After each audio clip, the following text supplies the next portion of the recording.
우리 오전 시간에는 하나님과 동행했다고 하는 성경 구절에 창세기에 나타난 두 사람, 에녹 그리고 노아에 관해서 오늘 말씀을 나누려고 합니다.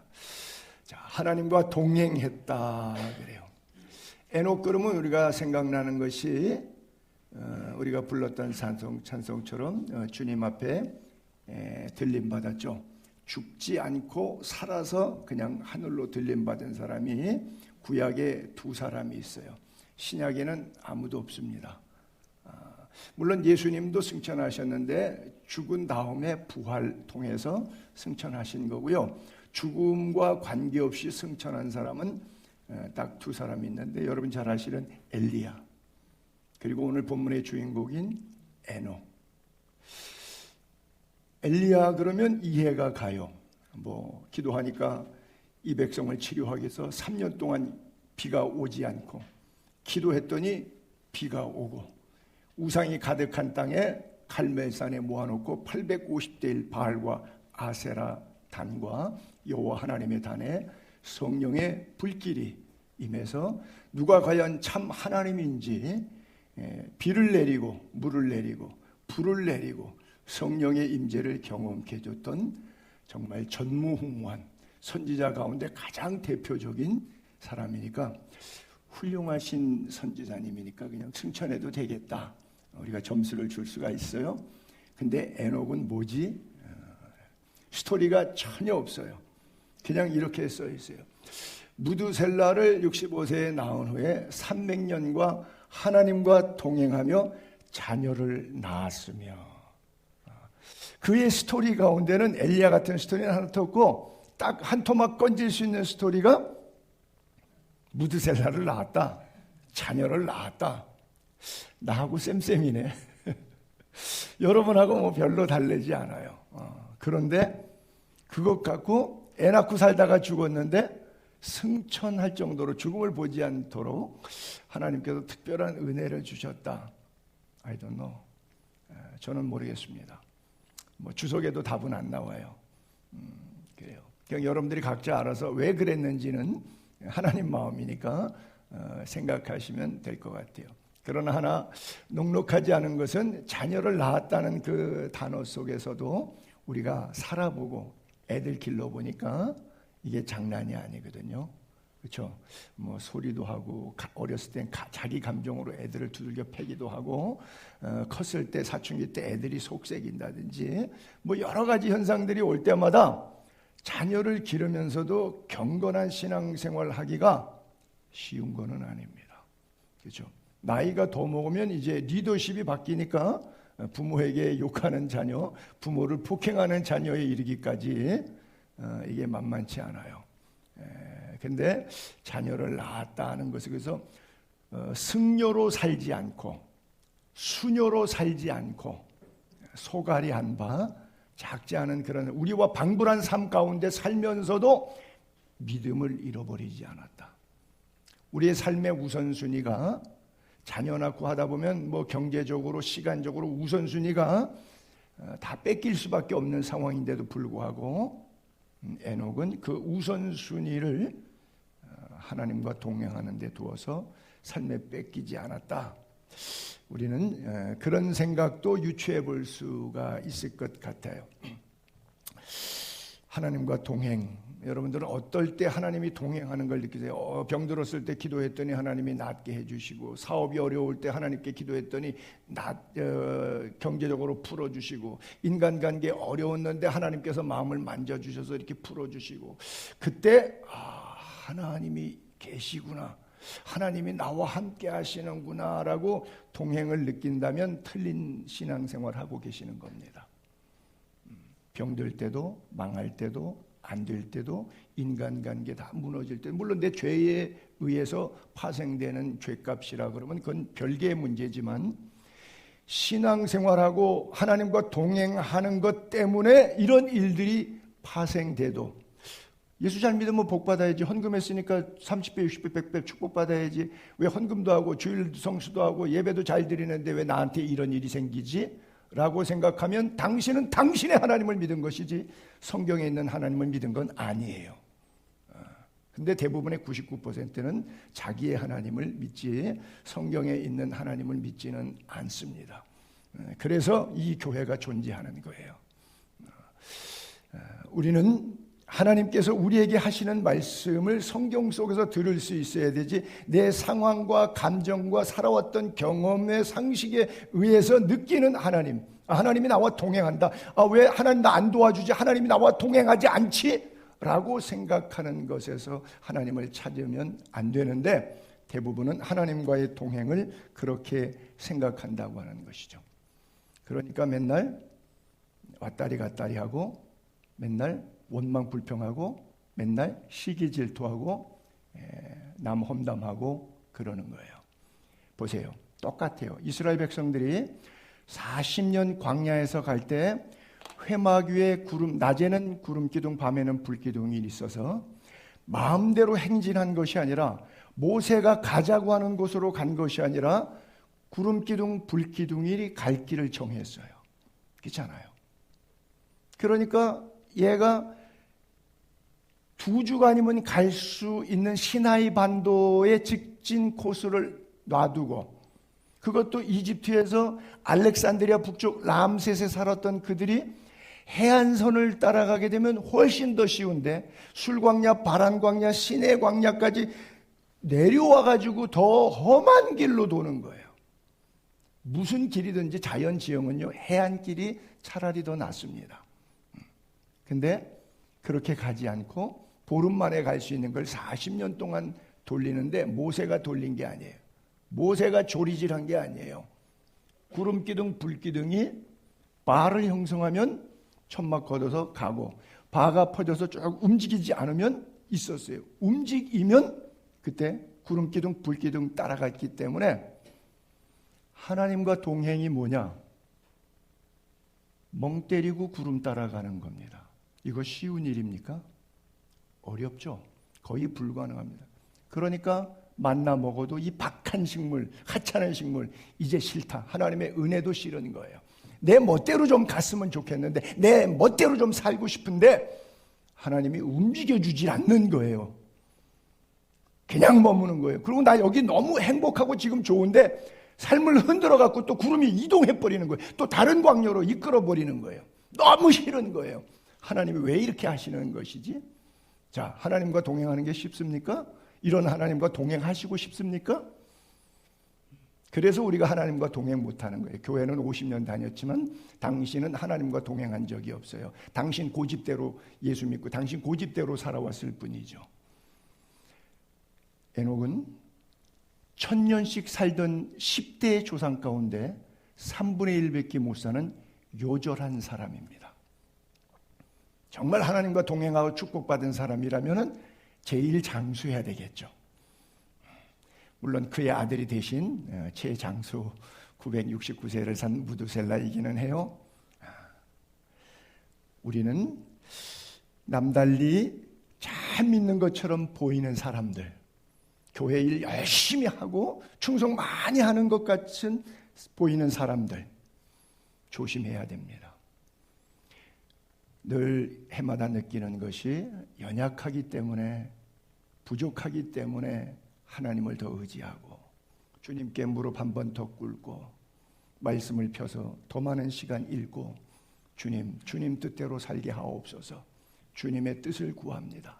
내 뜻대로 마옵시고 아버지의 뜻대로 내 인생을 살아갈 수 있도록 나를 권고하소서라고 기도하며 살아가는 거예요. 그래서 대부분 신앙생활 잘한다고 하는 사람들이 교회를 떠날 때 떠나는 가장 중요한 이슈는 자기 존재감이에요. 자기 존재감. 자기를 부인하고 자기 십자가를 져야 되는 것이 하나님과 동행하는 길이고, 주님이 원하시는 방향으로 가야 되는데 그 길이, 트레이닝 코스가 내 마음에 들지 않는 거예요. 그래서 내 마음과 하나님의 길 인도하심이 부딪히고 충돌하는 거예요. 그러니까 주님이 너 간, 쓸개, 벨 다 빼놓고 나를 따라와라. 그것을 성경에는 자기를 부인하고 자기 십자가를 지고 나를 따르니라 그래요. 주님과 동행하는 일은 어떤 희생이 온다고 할지라도 주님이 주신 것이기 때문에 합력하여 이루어질 선을 기대하는 전적인 신뢰, 이것을 하나님과 동행한다, 이렇게 성경은 우리에게 교훈해 주고 있습니다. 하나님과 동행한 사람이 에녹과 노아라면 반대로 아담이랄까 요나랄까? 아담은 원죄도 없는 사람이에요. 요나는 선지자예요. 그런데도 하나님이 동행하자 그래도 하나님 말을 거부하고 불신앙, 불순종의 삶을 살아갑니다. Same situation. 오늘도 그들의 신앙이나 우리의 신앙이나 별발은 다르지 않은 것 같아요.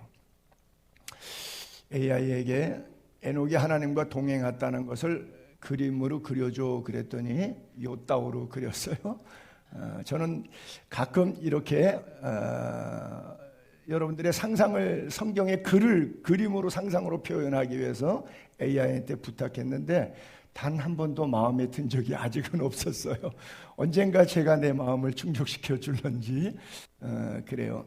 그래서 승천하고 있는 대표적인 사람, 하나님과 동행이 뭐냐? 제가 이렇게 정의를 해보고 싶어요.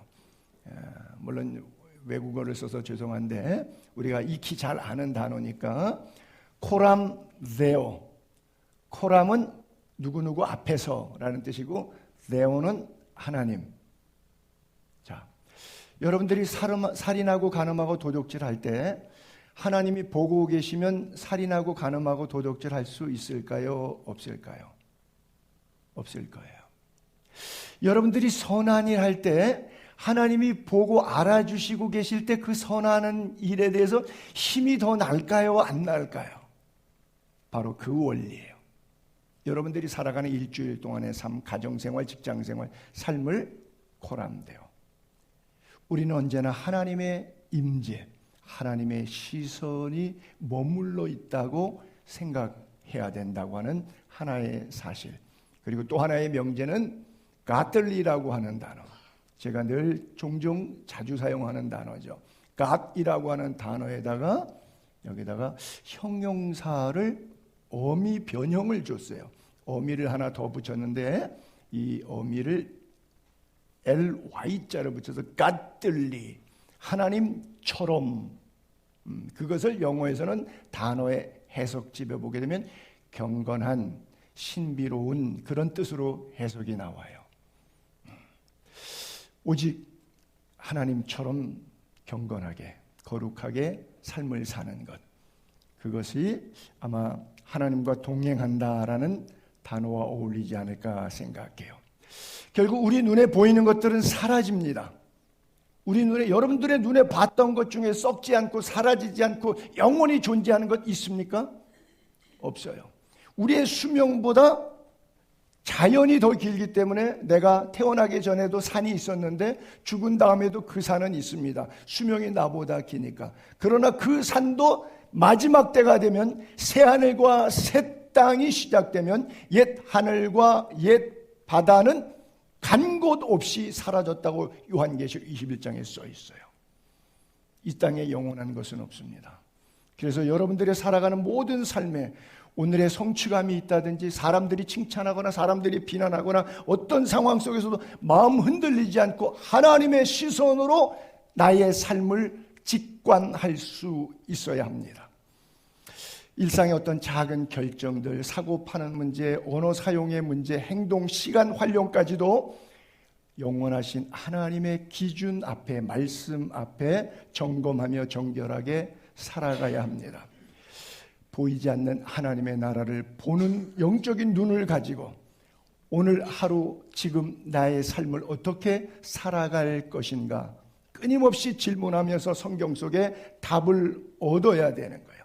잠시 있다가 사라질 것 때문에 내 마음 뺏기지 않고 우리를 위하여 죽으신 예수 그리스도의 살기로 결단하며 주님과 동행해야 됩니다. 그래서 예배 나오고 설교 듣고 성경 읽고 성경 공부하는 이유는 단순한 지식의 습득이 아니라 하나님을 깊이 알아가며 내 믿음을 하나님의 능력 위에 세워서 무능한 믿음이 아니라 능력 있는 믿음의 사람으로 이 땅을 승리롭게 살아가기 위해서 세상이 아무리 악하고 사탄이 강력하게 내게 도전한다고 할지라도 나를 붙드시는 이가 하나님이라고 하는, 왜? 내가 성경을 붙드니까 하나님이 나를 붙드시더라고요. 내가 기도의 줄을 잡으니까 하나님이 내 생명줄을 붙잡으시더라고요. 그 믿음으로 우리는 살아가야 됩니다. 그래서 하나님을 깊이 만나는 자리가 바로 예배의 자리이고 성경 읽고 기도하는 자리예요. 우리의 삶의 기준은 세상적인 논리가 아니라 성경이고 하나님의 진리이어야만 합니다. 그래서 믿음은 이 성경을 통해서 믿음은 우리에게 연약한 부분들을 굳게 붙잡아 주게 되는 겁니다. 날마다 하나님의 능력을 신뢰하게 되기를 바랍니다. 하나님의 능력의 말씀 위에 서서 인생의 여정을 걸어갈 수 있게 되기를 바랍니다. 그것이 주님과 동행하는 거예요. 에녹의 생애를 조금 설명하려다 보니까 에녹 오늘 5장 본문에 보게 되면 역사가 쭉 나오는데 족보입니다. 계보가 나와요. 1대부터 10대의 사람의 이름과 연수가 나오는데 아담은 130세에 셋이라고 하는 아들을 낳고 800년을 더 살다가 930세에 죽었더라 이렇게 써 있거든요. 저는 대략 추정하기를 하나님은 모든 것을 종류대로 지으시고 남녀 암수로 지으셨을 때 알이나 새끼가 아니라 성체로 지으셨다 그렇게 말씀을 드렸어요. 그래서 추정하건대 아담이 30세 연령쯤 된 조직, 신체 조직으로 하나님이 만드셨을 거로 보고요. 그 당시에 낳았던 가인과 아벨, 그리고 나서 30세의 경이면 지금 130대 세 번째 아들을 낳았다고 하는데 그건 세 번째라는 뜻이 아니라 히브리 말에 세드라고 하는 건데 이 세드는 instead of 무엇 대신 그런 거예요. 그러니까 아벨을 대신하여 주신 연곤이라서. 근데 이 셋 아들을 낳을 때 아담이 성경에 보면 이렇게 써 있습니다. 하나님이 아담 만들 때처럼 이렇게 쓰셨어요. 아담은 130대에 자기의 모양 곧 자기의 형상과 같은 아들을 낳아 이름을 셋이라 하였다. 하나님이 아담과 하와를 볼 때 자기의 모양, 자기 형상이라는 단어를 쓰셨어요. 그래서 저는 유추하건대 100년의 세월이 있는데 수도 없이 많이 낳겠죠. 최소한도 50명, 2년에 한 번씩 낳았어도 애를 50명은 태어났겠죠. 그리고 100년 안에 자란 아이들이 또 3, 40 되기 전에 또 아이를 낳기 때문에 100년 동안이면 4대 손, 5대 손도 자식의 자식들의 손을 볼 수가 있는 나이예요. 그러니까 가인이 내가 들에 나가서 아벨 죽였다고 다른 사람이 나를 죽이면 어떡하겠습니까? 라는 질문이 이해가 될 수 있는 부분이죠. 어쨌든 여기에 나이의 이름 나오는 것들은 그 사람의 하나님의 아브라함과 딸이신 예수 그리스도에 대한 구속사에 대한 대표성을 가진 사람만 등장한 것이지 어마어마하게 많습니다. 아담으로부터 1565년경 이후에 노아 홍수가 나는데 노아 홍수 때의 인구는 지구상에 아는 사람이 아무도 없어요. AI도 몰라요.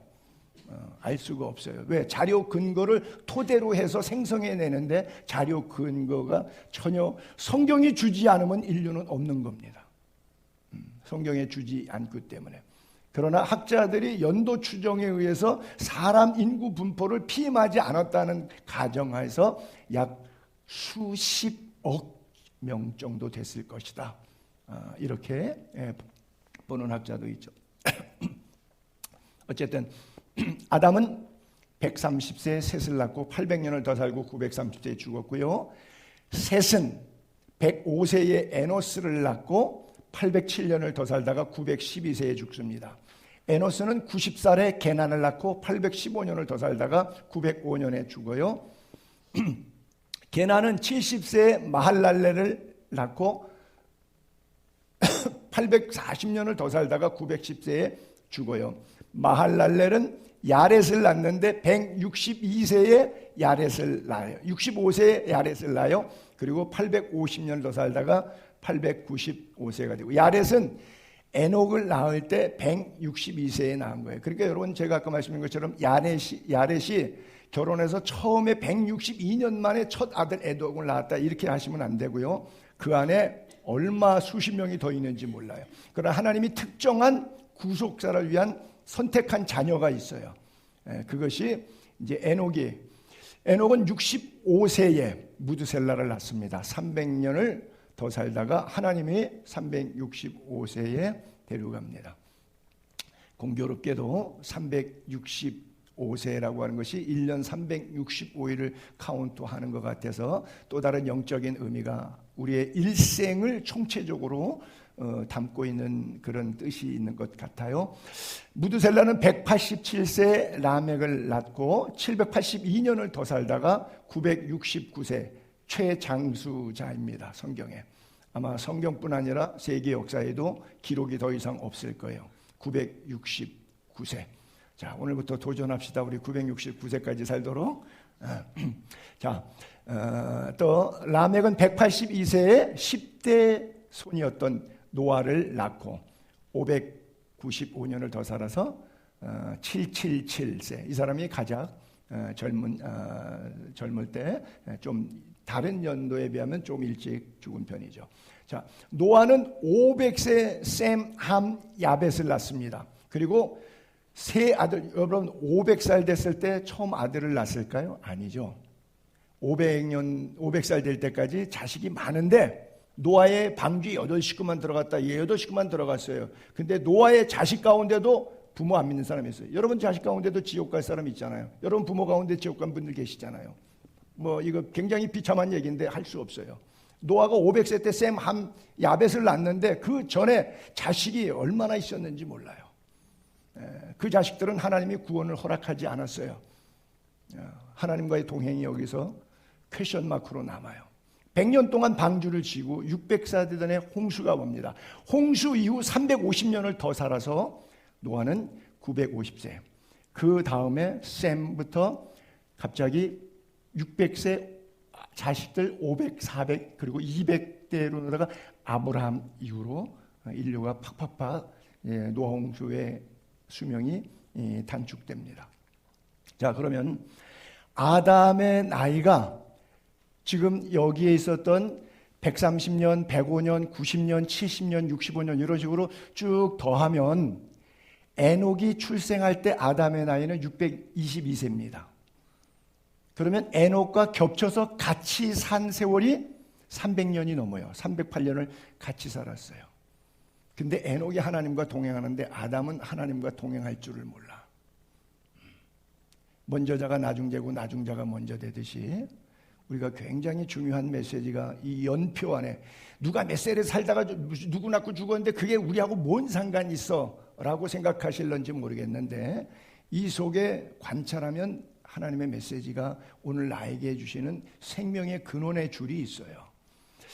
그 다음에 에녹이 무드셀라 최장수자잖아요. 무드셀라하고 687세였어요. 그러니까 죽을 때까지 에녹의 아들 무드셀라는 243년 동안 무드셀라가 장가가서 라멕을 낳을 때까지도 계속 살고 있었어요. 그리고 마지막 9번째 라멕이 출생하고 나서 라멕 무드셀라의 자식 56년 놔두고 56세 때에 죽습니다. 그리고 노아가 태어나기 126년 전에 930세니까 아담의 나이는 이렇게 하나님의 부름을 받습니다. 왜 이 긴 장대한 설명을 갖냐면 재미있는 그림이 있어서 제가 하나 찾았는데 미국 캘리포니아 주에 있는 화이트 마운틴이라고 하는 산꼭대기에 무드셀라라고 하는 이름을 붙인 나무가 있는데 이 수령이 얼마냐면 4850년 됐어요. 학자들이 나이테를 추정해가지고 이 연령을 따는데 브리스턴이라고 하는 앤센트 브리스턴이라고 하는 이름을 붙인 그 소나무과인데 이것이 나이테 측정으로 4850년. 여러분 피라미드도 이 4500년이 채 안 되거든요. 지금 2026년도니까 거기다가 플러스 단기로 2333년을 더하면 지금 현재 단기로 따져도 4350 59년이에요. 아직도 5천년, 반만년 역사 안 되는 그런 세월인데 우리나라라는 게 존재하기 전에 벌써 저 나무는 자라고 있었어요. 그냥 재미있게 한번 올려본 건데 어쨌든 아담의 7대손 이 에녹하고 308년 동안 같이 살았으면 그 무두셀라를 받고 무두셀라의 이름의 뜻이 있으니까 그 다음에 에녹의 이야기를 들었을 거예요. 이 할아버지가. 이렇게 성경은 써 있어요. 홍수가 땅에 있을 때 노아가 600세라. 그러면 7대가 에녹이니까 무두셀라가 187세 라멕을 낳았다 그랬잖아요. 그 다음에 라멕이 노아를 낳을 때 182세라 그러잖아요. 그리고 노아가 600세 되던 해 홍수가 시작됐다 그러잖아요. 그러면 세 개를 더하면 969세예요. 그러니까 무두셀라가 태어나서부터 죽기까지가 969년인데 무두셀라가 죽던 해에 홍수가 있었습니다. 무두셀라라고 하는 뜻은 히브리 발음으로 창을 던지는 사람이라고 하는 그냥 단순한 뜻입니다. 근데 이것을 창을 던지는 사람이라고 하는 무두셀라라고 하는 뜻으로 우리가 해석하는 것보다는 이걸 영적으로 풀어서 해석을 하는데 이름에는 뜻이 있는데 무슨 뜻이냐면 왜 예를 들어서 골리앗과 다윗이 싸워요. 다윗이 그런 말하죠. 너는 칼과 창으로 내게 오거니와 나는 만군의 여호와의 이름으로 간다. 대표로 골리앗이 다 싸울 것 없다. 그래서 하나만 들고 네가 뭐 사울 왕이든 다윗이든 대표 한 사람 장군 나와서 한 방에 끝내는 거예요.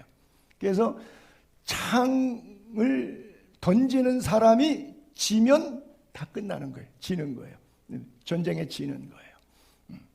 무두셀라가 죽으면 끝나는 거예요. 그래서 그가 죽으면 세상이 끝난다. 그가 죽으면 심판이 시작된다. 라는 의미로 해석을 합니다.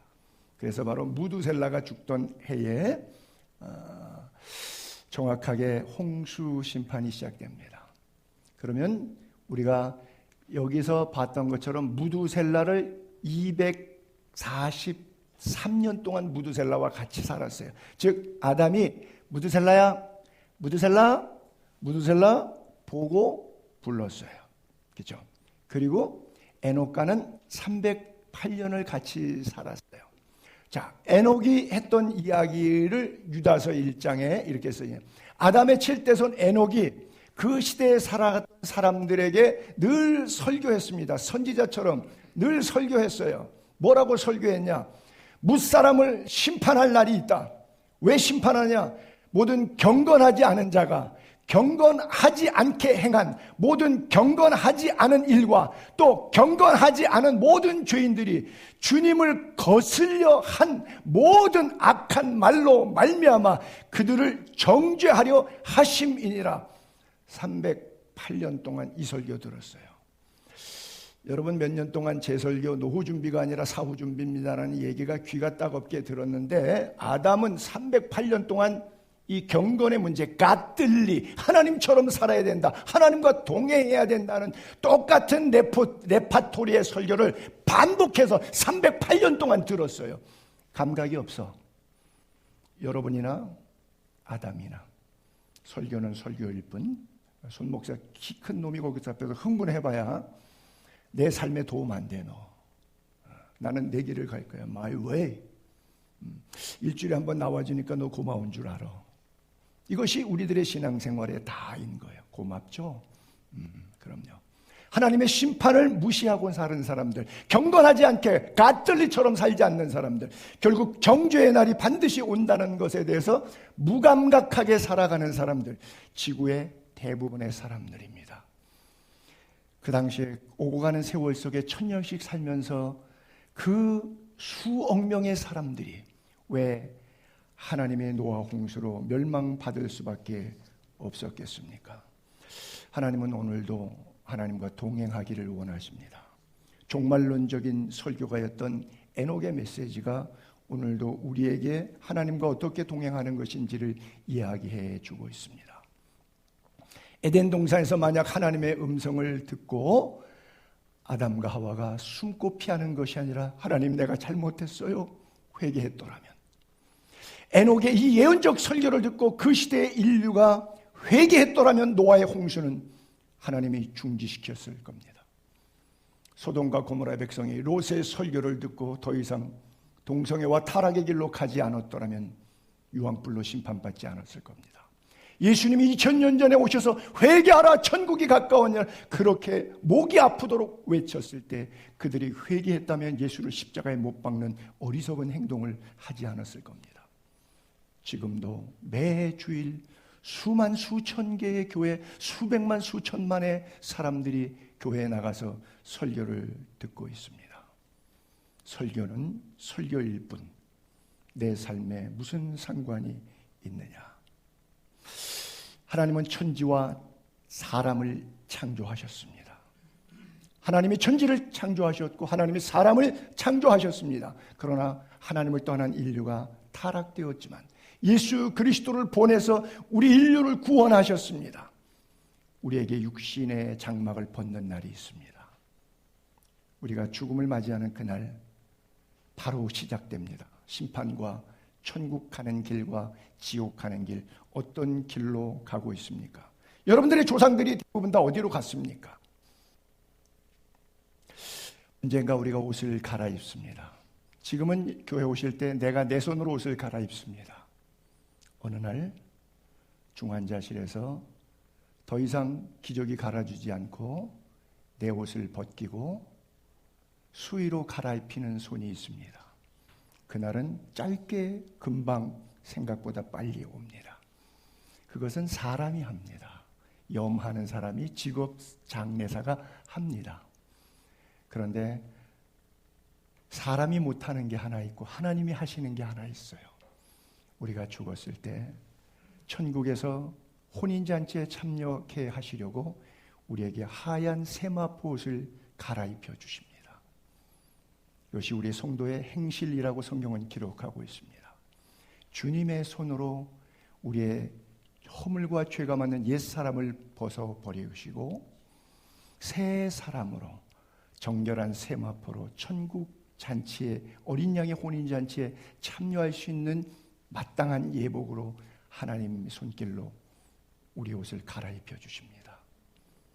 여러분, 누구의 손에서 옷을 갈아입고 싶습니까? 우리 예수의 교회는 이것을 준비시켜 주는 교회입니다. 이 일을 위한 거룩한 공동체로 하나님이 불러주신다고 믿습니다. 교회는 하나님의 영광을 위해서 존재해야 되는 것이지 사람의 즐거움을 위해서 존재해서는 안 됩니다.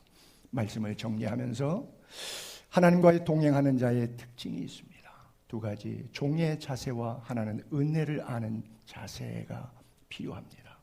여러분, 해마다 1월 첫째 주나 1월 초순이 되면 작심삼일일지언정 목표를 설정합니다.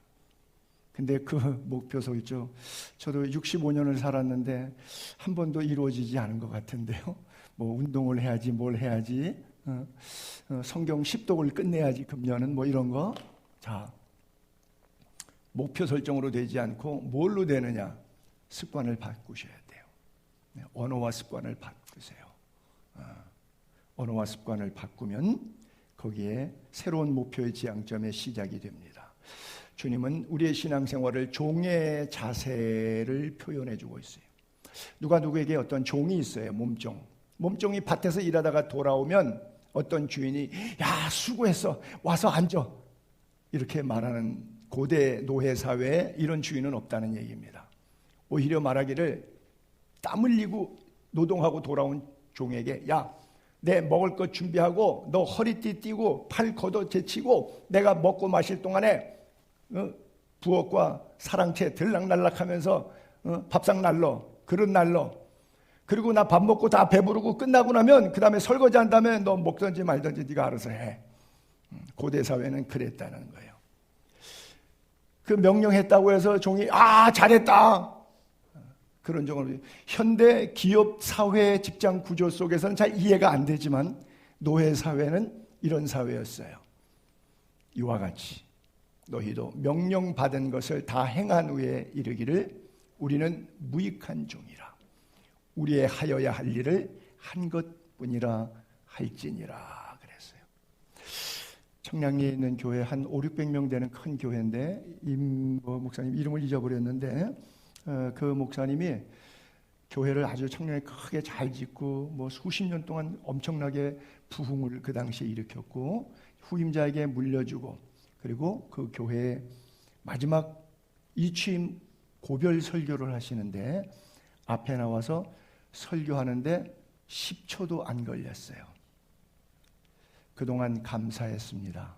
무익한 종은 물러갑니다. 이렇게 하고 그냥 가셨어요. 끝. 그런데 그 후임이 와가지고 교회가 깨졌어요. 큰 교회, 돈 있는 교회니까 싸우고 장로파, 목사파, 그 다음 후임자 연결해서 그 좋은 교회가 하루아침에 망가져 버리더라고요. 이게 뭐예요? 종의 자세를 잃어버린 거예요. 하나님과 동행하는 게 아니라 권력과 돈과 세력 이것과 동행하기 때문에 그러죠. 마지막 구절입니다. 내가 나의 나 된 것은 하나님의 은혜. 믿습니까? 내게 주신 은혜를 헛되이 받지 마세요. 하나님이 주신 그 고귀한 핏값으로 산 놀라운 은혜를 여러분 값싼 은혜로 헛되이 취급하지 마세요. 여러분들이 그냥 구원받은 게 아니에요. 그냥 천국 가는 게 아니에요. 누군가는 핏값을 치렀어요. 하나님의 아들 예수 그리스도가 십자가에서 핏값을 치른 거예요. 내가 모든 사도보다 더 많이 수고했어요. 내가 예수의 교회에 나보다 더 많이 수고하고 나보다 더 많이 헌금한 사람, 나보다 더 많이 예배 참석하고 나보다 더 많이 기도하고 나보다 더 많이 충성한 사람 없을 거야 라고 하려지 몰라요.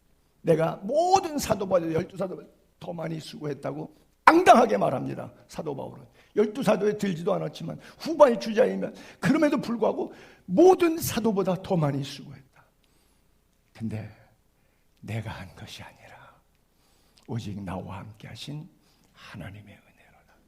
내가 돈 있어서 헌금한 게 아니라 하나님이 나에게 돈 주셔서 헌금.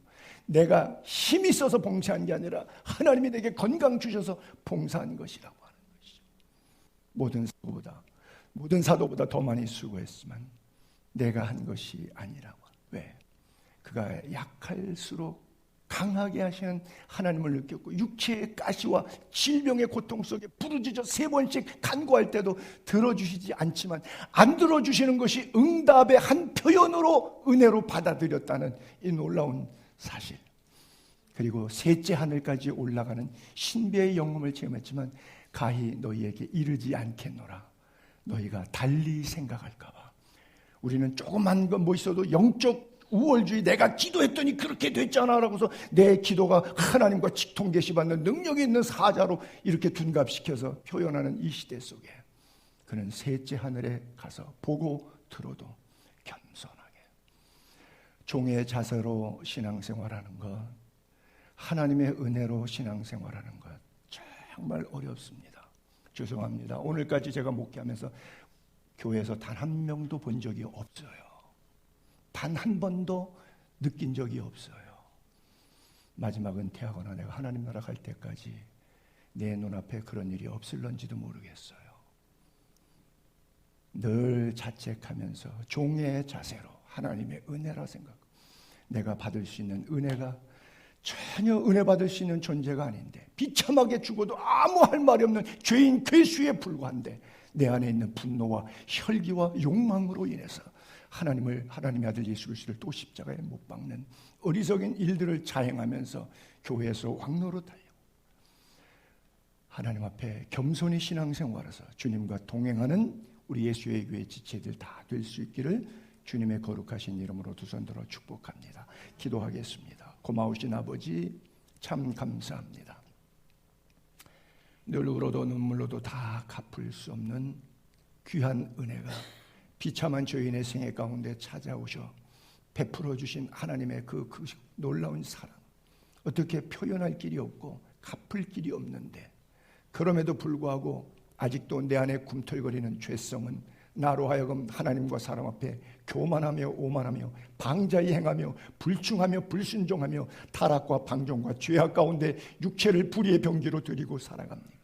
주님, 어느 때까지 우리의 발걸음이 그토록 살아가겠습니까? 이제는 정말 에녹처럼 하나님 동행하고 싶습니다.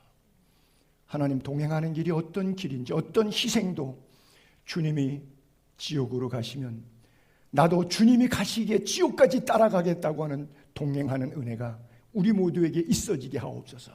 신앙생활에 고난의 잔잔한 맷집이 있어서 어떤 환난 역경 속에서도 굴하지 않고 역사에 도도히 거만할 정도로 거슬러 올라가며 세상 따라가지 않고 세상을 거슬러 올라 하나님의 나라로 향하여 나아가는 우리 성도들이 되게 하여 주옵소서. 주님, 강한 믿음을 주옵소서. 견고한 믿음을 주옵소서. 경건한 성도가 되게 하시고 거룩한 주의 백성들이 되게 하여 주옵소서. 한 주간도 주신 은혜 기억하여 정성껏 준비한 예물을 주의 제단에 올리워 드립니다. 하나님, 부끄러운 손길 가운데서도 하나님의 영광 중에 기뻐 안아주시고 이 물질이 쓰이는 곳에 새 생명 구원의 역사가 우리가 일어나게 하시고 드린 손길, 가정, 사업, 손대고 행하는 경제, 사회 영역의 모든 부분에 하나님 임재해 주셔서 여호와 일에 앞서가시고 축복하셔서 더 선한 일 많이 할 수 있도록 물권 허락하여 주시고 주신 물질 바로 쓸 수 있도록 지옥 가는 재료가 아니라 천국 가는 재료로 쓸 수 있도록 우리를 사용하여 주시고 주의 영으로만 늘 충만케 하여 주옵소서. 하나님, 매월 가슴에 하나님의 나라를 품고 주의 지상 명령 유언을 받들고자 기도로 선교하고 물질로 후원하는 손길들 일일이 주님 기억해 주시고 저들의 가정을 축복하시고 이 모든 일들이 하나님의 새로운 역사 속에 놀라운 진보가 있게 하옵소서. 6월 한 달 호국 보훈의 달, 하나님 나라 사랑, 나라 대한민국 사랑하는 애국 성도, 그 다음에 천국 애국 시민 우리 모두 될 수 있도록 큰 은혜 베풀어 주옵시고 특별히 이 나라와 이 민족 대통령과 오부여인과 나라의 살림 맡은 여야 국회의원들, 각 지자체 새로 뽑힌 단체장들, 그리고 정치 모든 권력마다 하나님의 통치와 다스림이 이 땅 위에 있게 하옵소서. 남북이 복음으로 통일되어 8천만 교회가 손에 손을 잡고 열방을 주께 돌이키는 은혜가 있어지게 하옵소서. 우리 주 예수 그리스도 이름으로 축복하며 기도하옵나이다. 아멘.